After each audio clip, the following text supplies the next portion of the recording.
Дэлхийн монголчуудын эмчил радио 88.1 уралдаан дээр сугаат харуулан сонсож буй эрхэм таны энэ өдрийн амар амгалан дахин айлтгая. 7 өдрийн даваагаас баасан гаргийн яг энэ цаг мөчид радион 3 дугаар студиэс шуугах тусам нягтал гэсэн уриатаагаар дөрөн зүгийн шугаа нэвтрүүлэг маань эрхэм сонсогч танд шууд хүрдэг.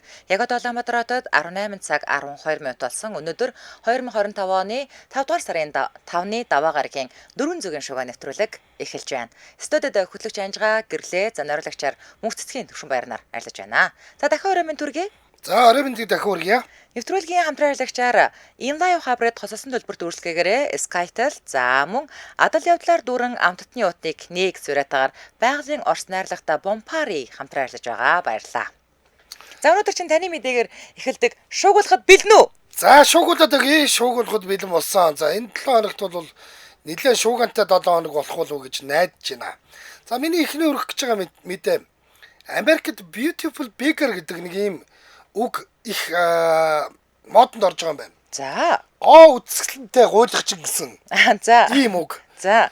Нэлээд тренд болсон. За энэ хаштагийг ашиглан нэгэн залуугийн мөнгө гуйж байгаа бичлэг зураг интернет цацагдсан юм байна. Вау, энэ тэгээд царайлаг залуу юм уу? Нуруулаг сайхан ир байдлаа мөнгө гуйж байгаа залууг жоохон хэн болохыг нь интернет хэрэглэгч даруйхан олоод тодруулаад гчээ. За.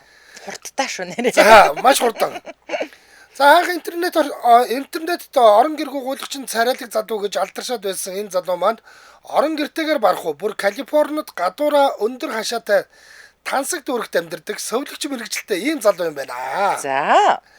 Номлогч автаа энэ залуугийн нэр Уильям Олбрайхт Жуниор бөгөөд залуугийн хувьд картонын цаасан дээр надад туслаач гэсэн бичиг бариад мөнгө гуйж байгаа бичлэг нь TikTok дээр хэдэн 10 сая хандлт авснаар од болчиход байгаа юм байна. За. Тийм. За тэгсэн энэ залуу маань номлогч автагаа түнжин хагараад хэрээр гэр хизээр дээр хийж авахтаа ингэж TikTok-чны дуранд өртөж алдаршаа зогсохгүй. Гэрээсээ гараад. За 10 жилийн дараа автагаа дахин уулзаад байгаа ийм л залуу юм байна л да. Би бас нэг ингэж хэлсэн. Австралид явж исэн чинь Австралч ууг нь бас хайтайхан газар штэ. Хүмүүс нь ч найрсаг ер нь бас юм боломжооны. Метронд хүмүүс унтчихсан байхгүй юу? Энэ Австралч гэсэн гуйлагчд байж штэ. Эдгээр ингээд метронд чи ингээд гуйлагчингууд унтчих штэ гэдгсэн чинь. Эдгээр гуйлагчингууд биш ээ. Эдгээр нөгөө арчаагүй, залахгүй. Тийм байгийнууд ингээд аав ээжтэйгээ санаа нийлэхгүй болохоор нөгөөдөл нь ажил хийгээд ангууд нь гэрээсээ цухтаад хүрээд ирсэн. Тийм нөхдүүд байхгүй юу гэсэн байхгүй юу? За. Гэжсэн. За тэгэхээр яг энэтэй адилхан дуу үйл явдал байх гэдэг юм.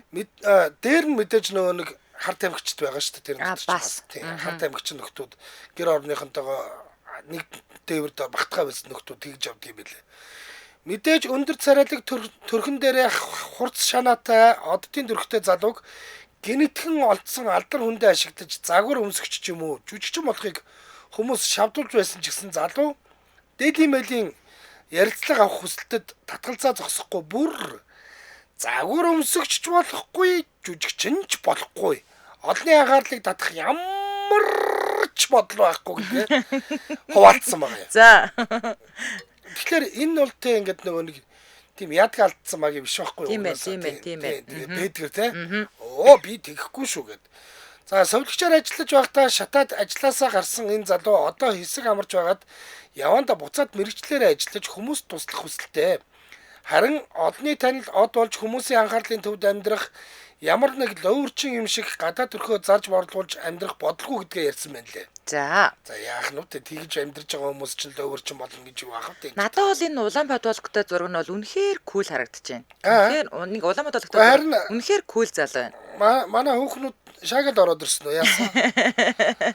Орж ич хараад. Үгүй яг нэг ингээд харангууд нэг юм нэг Том Круз шиг харагдсан байхгүй эхлээд нэг ингээд нэг юм хөмсгөн гिचлэр нэг Том Круз чинь иймэрхүү харагддаг шүү дээ. Тийм Том Круз рүү харагдсан. Тэгсэн чинь би гоё хөгжүүлсэн бас гоё залуу байлээ. Тийм гоё залуу. Тийм. За сэтгэлдлүүд нь ийм загвар өмсгч гараад ирвэл би лав дуртай орсон шоуг нь үзнэ. Бритни Спирсийн клипэнд тоглодог залуу шиг л харагдаад байх юм. Гоё залуу байна гэсэн байна. үзэсгэлэнтэй гуйлгачин гэдэг үгийг нь харж хаад ийм залуу байгаа гэж бодоагүй штэ.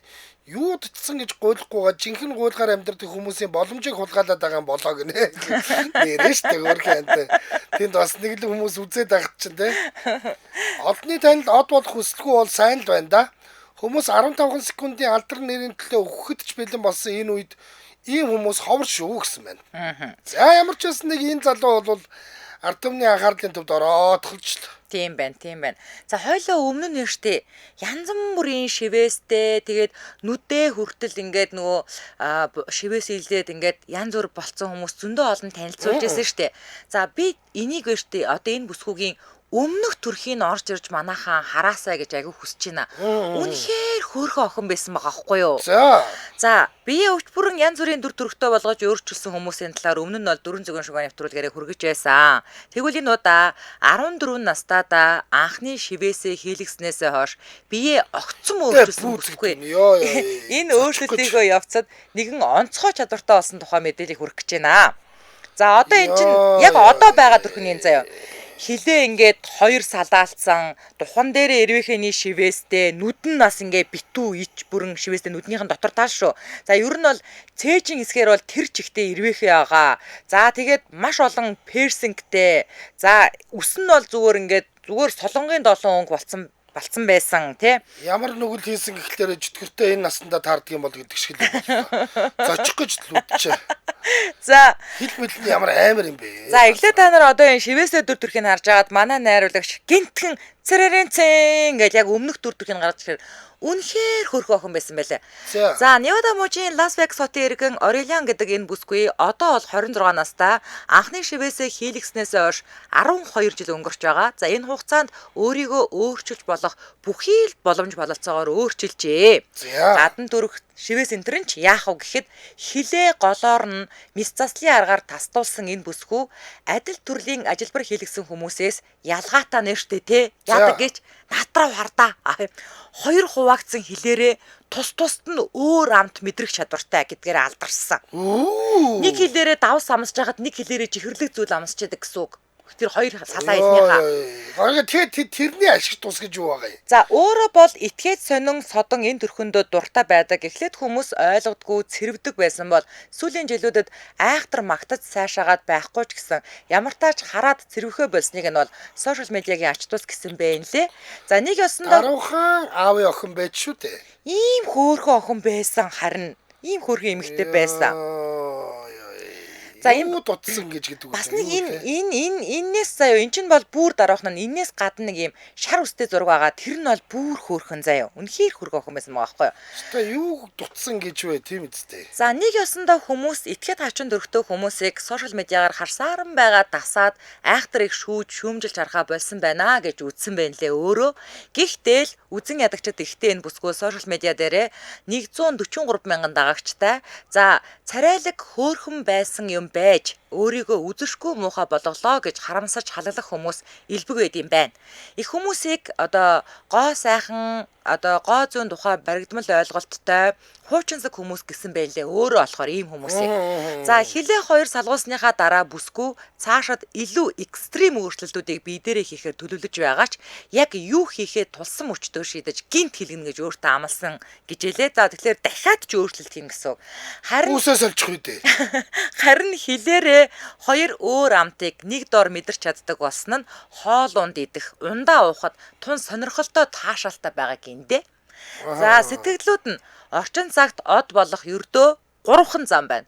Өөрийгөө хинт танигдахгүй эцэсгүй аимшигтай болгож өөрчлөх, эсвэл OnlyFans-тэй болж ирээ зэргүй бичлэг зураг интернетээр нэг тараах, эсвэл хөлийн хурууны зургийг зарж хүлжих гэсэн 3хан аргал байх шиг байна. Алийг нь сонгох вэ байз гинэ. Гэхдээ эн чинь ядж хахад ингээд өөрч зөндөө юм хийсэн юм байна уу?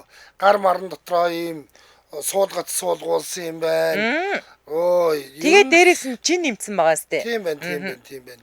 За, одоо бол бүр бичлэгийг үзүүлж штөө. Сайхан. За, бас ингэсэн байлээ. За, шүтээ ирдүүлсэн. Харин тийм байгаа. Тийм байна. Шүдэн яг хөрөөний иршиг болсон байгаа сте. Тийм байна. Ингиж огцом өөрчлөлт хийсэн хүмүүс жишээ нь яваанда амьдрал өөрчлөгдөх бах. Би тийм ийм ажилд орох байх гэх мэт юм боддггүй юм байх та. Мөнгө төгрөг яаж олдог болохоор огцом өөрсдийгөө өөрчлөөд байдгийг нь үннийг хэлэхэд заримдаа гайхах юм а гэсэн байна. Үнэхээр хөөрхөн байжээ. Дотроо ямар нэг юм дутуу мэдэрч өссөн хүүхдүүд том болоод хүлээн зөвшөөрөгдөхийн тулд янз бүрийн араншин гаргадаг гэж уншиж байлаа. Үнэн худлааг мэдгүй ч энэ охин дээр их харамслаа гэсэн байна. Монголд ч гэсэн энэ лайв хийгээд хөөрхөн октод нүүр хамаа янз бүр болгоод бүр эвгүй царайтай болоод эхэлсэн байна лээ. Яана. Энэ гарын дотор нэрштэй ингээд ийм зүрх ингээ хөдлөөд нь штэ. Тэр наадах чинь бас нүдэ ядчихл ингээд хоёр тийш нь хөдөлгөөд ах юм аа ямар эвгүй. Тэр ингээ хөдлөхлөөр эвгүй байт юм байна. Бурхан минь. За. Хойлоо хамтрал ихтэй танилцуулаад өргөжлүүлье. Улаанбаатар хотод 18 цаг 22 минут болсон. За нэвтрүүлгийн маань хамтран аялагчаар адал явдлаар дүүрэн амттны утыг нэ байгалийн урс найрлагатай Бомпари хамтран ажиллаж байгаа. За би одоо ойрхон байгаагаар нь би идэж үзүүлье.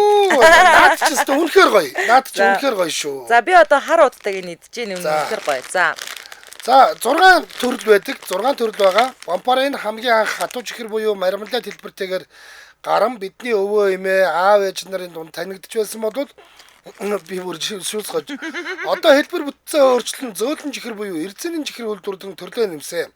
Энэ чихэр нь ямар ч химийн будаг оруулагч болон амт оруулагч, үнэр оруулагч агуулаагүй ширхэг бүрд нь яг ийм нэг жимсийг ингэж багтааж өгсөн ийм бүтээгдэхүүн болсон байгаа шүү. Нэг чихэр нь нэг бүтэн жимсний шүүс агуулсан гэж ойлгож байна. Тийм. Бөөрөлцгөн нэрс луумч гэдэг юм уу те? За тийм. Одоо надад ёстой. Ийм гоё. Амар гоё эсэглэн. Наад чи үнэхээр их зодох амттай байлээ. Витамин С агуулсан учраас 100% байгалийн найрлагатай. Яг ийм гоё зөөлөн чихэр байгаа. Яг. За, байгалийн орц найрлагатай 1 грамд ногдох чихрийн агуулмж нь бол нэлээд бага. Чихрийн агуулмж багт бол бага насны хүүхдүүдэд эцгийн хяналтанд өгөх боломжтой. Ер нь ингээд бид нар хүүхдээ байнга чихэр идүүлэхгүй байлгаж чадахгүй шүү дээ. Хэрв чихэр идүүлвэл ийм нэг байгалийн орц найрлагатай чихэр багтаагийн сонгож авч өгч байгаарэ гэж хүсэж байгаа. Энэ бол бидний маш сайн мэддэг те маш олон бүтээгдэхүүнийг нь хэрэгэлдэг Nestlé брендийн бүтээгдэхүүн байгаа шүү. За тэгэхээр Монгол орон даяар дурын бүх дэлгүүрт худалдаалагдаж байгаа. Тэгээд их хэмжээгээр захиалах бол та 80-7 25 85 гэдэг дугаараар холбогдоорой. 80-7 25 85. За нэвтрүүлгийн хамтран аялагчаар адал явдлаар дүүрэн амттны утыг нэ байгалийн урс найрлагатай Бомпари хамтран ажиллаж байна. Баярлалаа. За бид нар өштэй энэ 400-ийн шуугианаар дамжуулаад та бүхэндээ сэрэмжлүүлэг болох янз янзын юмнуудыг бас ярьдаг. Тэгдэгэ. За одоо жишээлбэл нэг хүүхэн массаж хийлгэж хагаад нас барсан. Тийм нэг хүүхний талаар ярьсан шүү дээ. Массаж хийдгээд тэгээд би нэггүй болоод ирсэн чинь тэр чигээрээ явсаар хагаад тийштэй нэрээ. Тайланд массажинд орсон шүү дээ. За үүн лүгэ хэрэг болжээ. Иранд болсон хэрэг шүү. Ираны Испаханы нэрэмжит анагаах ухааны их сургуульд нэгэн сонирхолтой кейс бүртгэгдсэн. 23 настай залуугийн хүзүүнийх нь булчин бүрэн ажиллагаагаа алдаж толгоонд доошоо унтсан ийм хэрэг гарчээ. Ямар амар юм бэ? Харуулж ийн ёо. Ямар юу харагдд юм бэ? Йоо. За үнэхээр юу харагдаж байгаа? Амар харагдаж байна. Тий. За толгоонд ямар ч тогтворгүй болж 90 градусаар доошоо унаад байгаа энэ тохиолдлыг нь анагаахын хэлэнд cervical kyphoscoliosis гэж нэрлэдэг юм байна. Би нэг блог гаргуулахад амар айдаг байхгүй юу? Ингээ толгойг ингэж амжаал ингээл ирүүлэнгүүд нурх гэж явдаг шүү дээ. Энэ тэгцэн болов тэг хүзүүн хоомор шаардсан болов. Үгүй шүү гэнэ. За. Ийм тохиолдол байдаг гинэ. Анагаахын хэлэнд бол саяны нэг актер нэрээр нэрлэдэг юм байна. За. Нэг ёсондоо унсан толгойн синдром гэсэн үг юм байна л да. За. Хүзүүний булчин бүх барих чадвараа алдаж сударч унснаар хүний толгой ямар ч тогтох боломжгүй болдго юм байна. Йоо, ямар амар эвгүй юм бэ те. Минь яас эвгүй харагдд юм бэ? Гол нь яг ямар тохиолдолд хүний толгой ингэж ундгийг нь Ираны эрдэмтэд судалж энэ кейсийг анагаах ухааны салбарт нэлээд дөрвтэй судалгаагаар танилцуулсан. 23 настай өвчтний хувьд нийгмийн нэлээд доод давхаргаас гаралтайн дээр олон жил сэтгэл готролд автсан нэмээд болохгүй бодис их хэрэгэлдэг байсан гинэ. Бас. За. Нэг ясандаа бол мансууруулах бодисын хит их хэрэглээтэй хүний толгойг хүзүүн дээрээ тогтгоо байх хэмжээнд хүртэл бие махбодын эрүүл мэндийг дороотуулдаг гэдгийг нь Ираны эрдэмтэд мэдэгдээд байгаа гэж байна. За ер нь бол те энэ мэдрэлийг алж байгаа штэ. Энэ мансууруулах бодис чинь хүний мэдрэлийг төв мэдрэлийн системийг алж байгаа. Тэгээд тэнд ингээд нэг зүйл болохоо ойлсон чинь яасан гэхлээр яг энэ хавьд хянажидаг мэдрэл байхгүй болоод хүн толгоон зүгээр ингээд голж байгаа л унцдаг. Зүгээр л ойчж байна. Тийм байна. За эмч нарын хувьд мэслийн аргаар хүзүүний хэлбэрийг засаж залуугийн толгойг байранд нь оруулсан. Одоо харин эмчийн зөвлөсөн эмийг уугаад биеийн байдал нь сайжирч байгаа гинэ. За ямар ч байсан те манайхан манайхыг маш олон залуучууд сонсож байгаа. Манайхан энэ нэг хар тамхи инээ тэрэ элдэ бусын тэр нэг юм амфетамин, метамин, янз янзын мөсцөс инээ тэрэ элдэ бусын юмар битгий оролдоорой. Энэ бол те ингээд зүгээр 8-9 дэх удаагийн химийн лабораториор гарч ирж байгаа шүү. Зарим нэг нь бол тэр юу гэхлээр өштэй бүр химийн бүтээгдэхүүн гэсэн үг байхгүй. Тэнд ямар ч тийм нэг ургамлын болон байгалийн шинжтэй юм юу ч байхгүй. Хамгийн хүчтэй ийм за нэрийг хэлж болохгүй штэ. Химийн юмнуудыг хооронд нь холсоор хагаад тэнд ингээд хүнийг ерөөсөө маш хурдан мэдрэлтэд нөлөөлөд донтуулдаг ийм бүтээгдэхүүнүүдийг гаргаж ирээд тэрийг залуу үеийнхэнд өгөөд нөгөөдөхгүйгээр байж чадахгүй учраас тэднийг баг боо шиг болгож штэ. За. Сэтгэлдлүүд нь толгоогоо унах хүртэл нь ямар нэг юмд донтчихгүй юмсан да. Гэхдээ яг ингээд унаад ирвэл ямар хэцүү юм бэ гинэ. Мэдээж тийм. Яг хүүхэлдэйн кинон дээр гардаг хүн шиг харагдаж байна штэ. Хүзүүний яс чинь булчил байхгүй бол толгоогоо даадаггүй юм уу? Эвгүй харагддаг юм бэ гэж. Тэгээ одоо ерөөсөө бидний дээшгээ энэ босоо явж байгаа чинь бол нуруу болон хүзүүний нэг нугас тагсан энэ хитэн булчингууд л биднийг ингээд зогсоо байдалд байлгаад байгаа штэ. Утас их үзвэл ийм болдог гэж хүүхдүүдтэй үзүүлмээр зураг байна гинэ ярьж байгаа бас. За ямар ч байсан ийм аюултай явдал болжээ. За сэтгэгдлүүд нь болцсон уу те? За хойлоо дэмжин ярилцлагч яриад өргөжлүүлье. Улаанбаатар хотод 18 цаг 29 минут болсон. За нэвтрүүлгийн маань дэмжин ярилцлагчаар Сонгон нархан дүүргийн татврын хэлтс дэмжин ажиллаж байгаа. За 2025 оныг татврын албанаас татвар төлөгчдөө зөвлөх туслах алба гэсэн юм уриатаагаар ажиллаж байгаа юм байна. Монголын татврын албанаас жил бүр уламжлалт болгон зохион байгуулдаг татвар төлөгчдийн өдрүүд 2025 оны 5 дугаар сарын 5-наас өнөөдрөөс эхэлсэн байх нь 9-ний хооронд тохиож байгаатай холбогдуулан татвар төлөгч иргэдэд зөвлөгөө мэдээлэл өгөх танхимын болон захин сургалтууд орон даяар хийгдэж байна гэж Сонгон нархан дүүргийн татврын хэлтсээс мэдээлсэн байна. За ингээд нэвтрүүлгийн дэмжин ярилцлагч Сонгон нархан дүүргийн татврын хэлтс баярлалаа. За одоо чи юм бэ? Тийгэлгүй яах вэ? За миний энэ ёстой. Айгуу мэдрэл мута залуу заяа. За ёстой нэр өөд тийм үү яадын гэдэг мэдээ хүрэх гэж байна бэ. Британд болсон хэрэгээ. За Британий иргэн 26 настай Джеймс Браун гэдэг энэ залуу нэгэн хэрэг тарьсан. Энэ хэрэгээ тарьсныхан дараа залууг сэтгцийн өөрчлөлт альва гаж хүслээсээ болж ийм хэрэг үйлддэг хүмүүсийн нэг гэж цагдаа нар үтсэн чинь залуу огт өөр шалтгаанаар өөрт ч өрөөлт чухар хөнөөлтөй энэ хэрэгээ тарьсан. 2023 онд болсон хэрэг одоо хэрэг боловч сайхнаас одоо цацагдаад байгаа байхгүй юу? За Норт Умберландын иргэн энэ залуугийн хувьд гал сөнөөгчдийг яг эд дүрэлдэж байгаа галыг хүч төрөн унтрааж байгааг одоо хүүхэд байгаасаа харах дуртай. Бүр зүүдэл сэрдэг байж гинэ.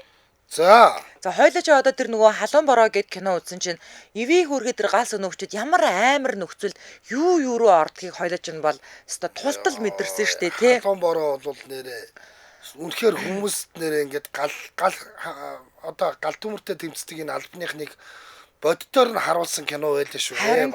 Базар байна. Гал руу зүгээр дайраал орд юм. Үнэхээр дайраал орд юм байлээ үргээ. Тэгэл ёстой нэрээ хонх дураал бол дээрээс яг маа дархны гал хамгаалагчд ингээд шонгот оройл төф гэж бууж ирдэг. Ерөөсө хаа газрын галынхан онцгой эдлийнхэн тэгэл буугаад ирд юм байлээ штэ ерөөсө. За ингээд том болоод гал сөнөөгч болохоор шийдсэн байгаа нөхөр өөрөө. Өөрийн зүгээс шаардлагатай бүхий л зүйлийг хийсэн боловч харамсалтай нь гал сүнөөгч бол чадаагүй. Эцэст нь гал сүнөөх ангийн дэрэгдүр гарах заяа. Энд тэнд гал гарсан сургаар очиж гал сүнөөгчдийг бишрэн хардаг болсон юм байна л да. За гал сүнөөгчдийг харах их хүсэл нь ингээд барагдсангүй. Мэдээж чинь гал сүнөөгч болохын тулд бие биелдар болон эрүүл мэндийн хувьд ингээд тодорхой шалгууруудыг давах хэрэгтэй шүү дээ. Энэ бол сэтгцээрэл тэнцээг байх гэж би бодоод байгаа.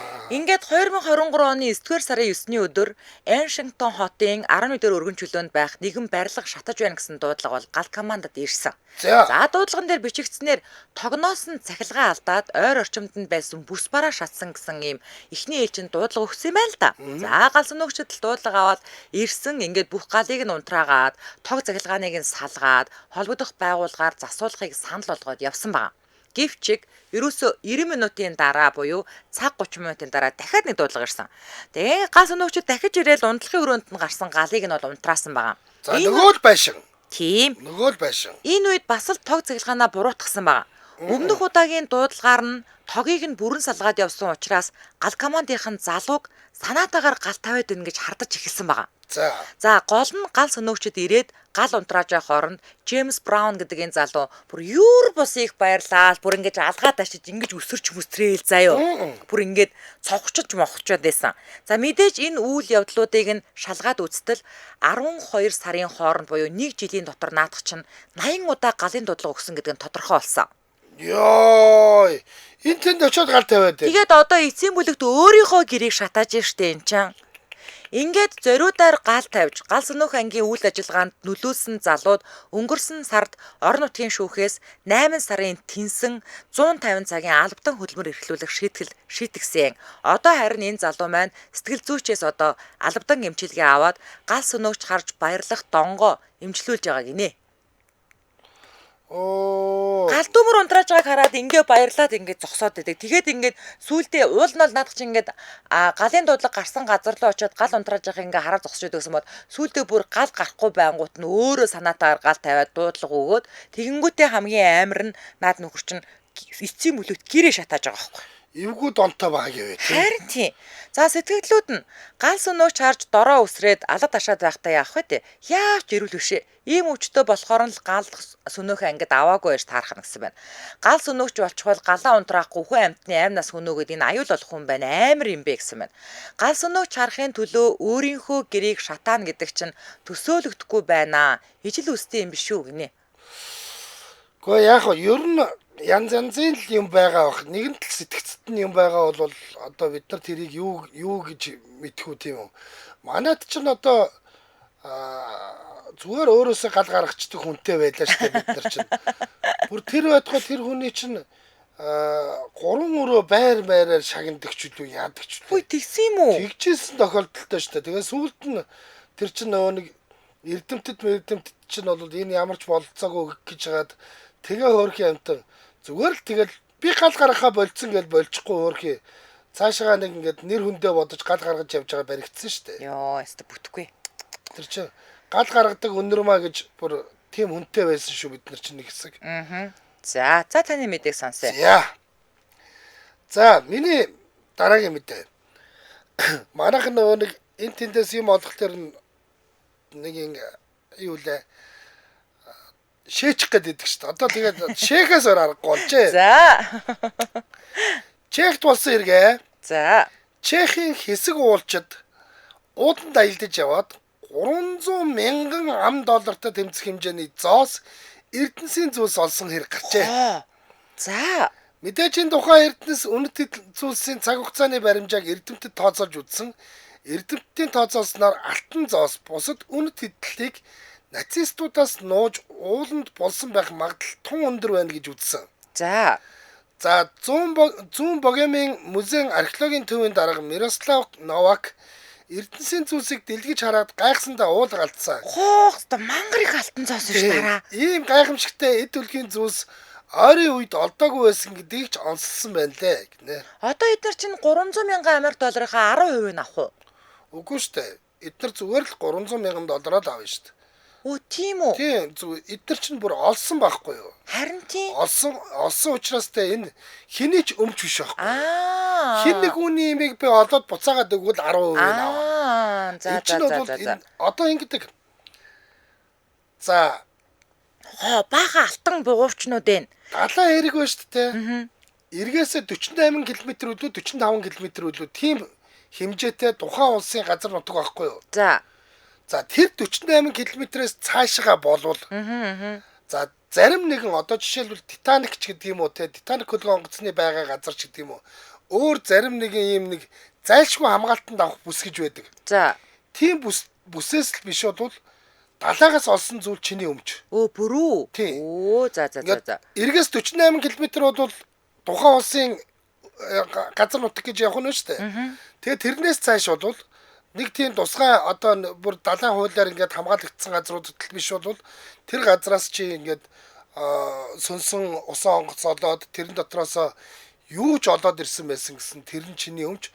Тэрий чинтэй ингээд хүмүүс чи одоо жишээл тэрийг одоо ингээд үнэхээр үнэт дурсгал байвал чамд эвдэх хэрэг бол байхгүй.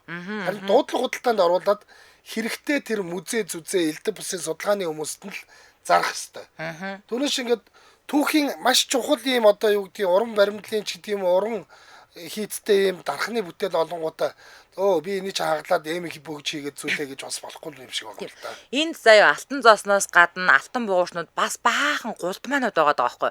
За манайхаа $300,000 $3,500 өржүүлээд Монгол мөнгөөр хэдэн төгрөг болох нь үзээдэгтэй ёо ямар. Тийм байж тээ чи юу ч байгаа юм. Нүл алт. Тийм байна. За нэрэн дурддагтайгаа уулчтын хувьд бол бүгд найрамдчийн улсын Подкрконосигийн за уншчлаа. Бүгд найрамдчийн улсын Подкрконосигийн улсад авиралт хийж байгаад төмөр хайрцаг хөнгөн цагаан лаазыг олжээ. Ингээд доторх эзүүлсийг нь харсны дараа мэрэгжлийн үнээр үнэлгээ хийхээр музейд хандсан байгаа юм. За дотор нь 10 хүзүүний зүйлт сам гинж гэх мэт ийм олон алтан эдлэл байсан. Үүний хажуугаар 598 алтан зоос олсон гэж. Яа. Энд харин харагдаад байна. За ийм тохиолдлууд бол би. Одоо манайд чинь нэг олддгүй эрдэнэс гэж нэг манайд байгаа штэ. Нэг баруун өнгөрний эрдэнэс гэж. Баруун өнгөрн гэдэг хүн бол тэр улаантнуудаас сухтаад ирэхтэй бол тодорхой хэмжээний эрдэнэстэй ирсэн байх хэвээр тэрийг хаана газар Монголд нууцсан байх хэвээр гэдэг байгаа. Хамгийн их сэжилж байгаа газар бол хорооллын голын зам. Жил болгон ухаж үзэж байгаа. Одоогүй л байгаа гэхгүй. Тэгээд тэрний гайгаар бид нэр дандаа 10-20 хоног хал усгүй бол. За. Гэл зөндөө юмнууд байдаг. Тэгээ яг ер нь бол энэ тэндгүү нэг ийм сонин юмнууд яригддаг. Гэхдээ энэ бол жишээлбэл хаач яригдж байгаагүй юмыг зүгээр л уулчт явж байгаад олчиж байгаа байхгүй юу? Надад ингэж нэг сэтгэлдлүүд нь шүү. За. Надад ингэж нэг аз таарад юм олддгүй юм байх та гэж бодсон чинь би чинь өөрөө ууланд авирдаггүй хүн л дээ. Ууланд авирагчдын лаз бололтой гинэ. За. Одоо тэгээд энэ их эрдэнсийг нь хэн авах юм болоо? Уулчтуу төр улсуу хэний өмч болох нь сонирхолтой байна. За. Би одоо энэ ингээд эзэнгүү болвол те энэ хүмүүс бүрэн эрэхтэй гэж бодож байна. Эзэнгүү болвол одоо хэрв нэгэн дотор нь одоо жишээ захаа махаа байгаа те манай тэр удмын хаан ингээд тэрний үр сад ингээд ер нь авах хэрэгтэй юмыг бид нар ингээд нууж дарсан болно гэсэн юм байвал магадгүй тэр ингээд юу гэдгийг өв залгамжлагч нь хэрүүл урал хийх болцоод байгаа. Түүнээс буудлаас олсон энийг хэн хинтээ заргалдах юм. Төр улс мөнгө гаргаж хайгуул хийсэн юм алга. Энд чинь зүгээр л өөрөөсөө махиж явж байгаа л олцсон идэг байгаа. 1920-оос 1930 онд энд тэнд болсон олон эрдэнэс эзнээ хүлээж л байгаа гэж өвөө маань ярьдаг байсан. Нэрэл азал таарахгүй бол өргөн уудам нутгаас хаанаас нь ч яаж олох вэ гэж. Тийм ээ тий. Ийм гэсэн. За миний мэдж байгаагаар байна шүү дээ. За. Хамгийн том эзэнгүй эрдэнэсүүд хаана байгаа гэж Швейцарын банкнуудад байгаа. Тийм. Швейцарын банкнуудад байгаа. Нацист Германы тэр нөө том албан тушаалтай нөхдүүд энэ тэндээс мангар их дээрэм хийсэн. Үнэт эрдэнэс элдв бусын юмнууд авсан. Тэрийг Швейцарын банкнд авч хадгалуулаад тэгээд өөртөө буцаагаад авч чадаагүй. Одоо энэ зүгээр ойрхны жишээ миний нэг таньдаг хүний аав нь Хонконгийн нэг банкнд очиж бас нэг тийм үн тэтлүүдэл хадгалуулсан байгаа байхгүй юу. За. Тэгээ аав нь гинтхэн зүрхний шидээс болоод нас барцсан. Одоо тэгээ тэрийг хүүхдүүд нас очиж авч чадахгүй байгаа шүү дээ. Яг тэгвэл нөгөө нэг өв залгамжил малгамжлын тийм грээслэл юу ч үлдээгээгүй. Тэгээ дээрэс нь авч чадахгүй байгаас гадна хаана ямар банкнд байгааг нь мэдэхгүй. Аюу хэцүү байгаа сте тэгэхээр харин тийм л учраас бид нар нэг тийм нэг гэрээсэл хийж сурмаар юм шиг байгаа. Харин тийм. Юмыг яаж мэдхүүгээд те. За. За. За хамтраалагч танилцуулаад өргөжлүүлээ. Улаанбаатар хотод 18 цаг 42 минут болсон. Нэвтрүүлгийн маань хамтран ажиллагчаар за Inlive Hybrid хосолсон төлбөрт үйлчлэгээр Skytel хамтран ажиллаж байгаа. За. Inlive Hybrid гэдэг нь бол хамгийн бага одоо мөнгө төлөөд бүх одоо хэрэгцээгээ хангаж болдог ийм өрн телефоны бүтээгдэхүүн гэж ойлгож болно. Яагаад гэвэл та ердөө 20,000 төгрөгийг төлөөд энэ Hybrid 20 гэдэг багцыг сонгох юм бол 22 гигабайт дата 5,000 нэгж сүлжээндээ хязгааргүй яриа мессеж бичих ийм одоо сарын юутай болж байгаа шүү дээ. Хэрэгтэй болж байгаа. Дээр нь музик багц гэдэг ийм багцыг нь хязгааргүй ашиглах боломжтой гэсэн. За ер нь бол нэмэлт хэрэглээгээл энэ цэнгэлэгч картаар шийдэх гэдэг шүү дээ тий.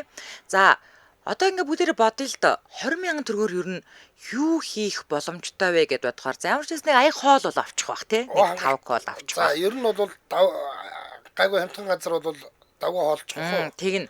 За эсвэл нэг удаа ч юм уу нэг кинод үзэх бах тий 20,000 төгрөгөөр. Тийш тий. Тийм тий. Тэгээ 20,000-аар нэг бензин хийгээд нэг 100 км ч юм уу дахин үз. 100 км явах юм уу? 20,000-аар уу? 23,000-аар 10 литр 20,000-т ч нэг 9 литр гарантай орж байгаа. 100 явчих юм байна уу? За. Тэгвэл ерөөсөө энэ 20,000 төгрөгөөр Inlive Hybrid хослон төлбөрт үйлчлэгийг сонгоод энэ их гоё одоо багцыг зөндөө их юм авч болох гэдэг нь шүү дээ тий. Тэгээ хэрв энэ яагаад ингэ хослсон үйлчлэгээ гэдэг байгаа юм гэхэлэр Hybrid багцыг чи юм дуусчих юм бол та энэ чинь дараа төлбөрт багц байж штэ уг нь. Хэрв тэгчих юм бол та юу яана 11,000 14,000 21,000-ын дижитал картаар цэнгэлж Ааха. байгаа. Дижитал карт нь 11,000-ын карт нь тэгэхэд чи 20 гигабайт дататай 5,000 нэгжтэй 30 хоногтой. Тэгэхээр чи ерөөс дийлтгэ болчих. Тийм байна. 14,000-ын карт гэхэд 30 ГБ дата 5,000 нээж 30 хоног. 21,000-ын 50 ГБ дата 5,000 нээж. Ерөөсө 3-7 30 хоногтой юм шүү дээ нэг сарын үед. За. За тэгээ манайха илүү дэлгэрэнгүй мэдээллийн Skytel-ийн өөрийнх нь 15 гэсэн операторлог холбогдоод аваарай. Тэгээд Skytel Cgmail гэж орж болно. Эсвэл Skytel гэж бичээд сошиал хаяг руу орох боломжтой. Ингээд нэвтрүүлгийн хамтран ажиллагчаар Inlive Hybrid хосолсон төлбөрт үйлчлэгээр Skytel хамтран ажиллаж байна. Баярлалаа. За. За 400 шугаар нэвтрүүлэг радион 3 дугаар студиэс шуугах тусам нягтал гэсэн уриатаагаар үргэлжлэн шууд хүрч байна. За одоо энэ айгүй харамсалтай хэрэг ярих гэж байгаа би. За Хятадд болсон хэрэгээ. За Хятадын ээж аавууд үр хүүхдийнхээ боловсролд асар их анхаарал хандуулдгаараа бол алдартай.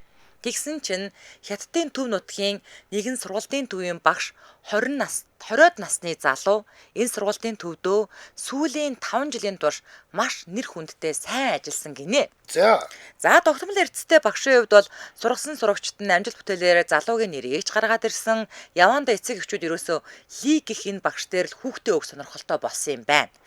Ингээд нас залуу багш маань залуу насныхаа эрч хүчээр олон тооны сурагчдч авч ажиллаж эхэлсэн. Тэгээд Ухаан хотод төвтэй энэ сургуулийн төвд их сургуульд орохоор бэлдэж байгаа сурагчдад одоо англи хэл, математикийн сургуульд олгодог юм байна л да. За ли багш сургуулийн төвдөө нэр хүндтэй ажиллахын хэрээр сурагчдын тоо бол нэмэгцээрээсэн. Ингээд нэг дорл гэхэд ли багшийн сурагчдын тоо хэд өссөн гэж бодож байна? Мэдгүй. 400.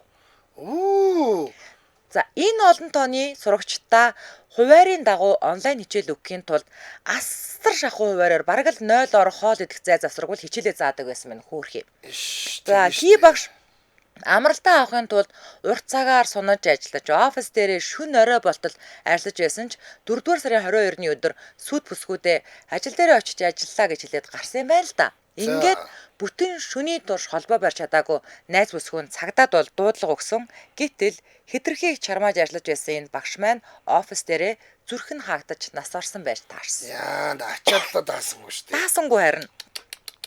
Тэгээд айгүй өрөвдмөөр нь заяа.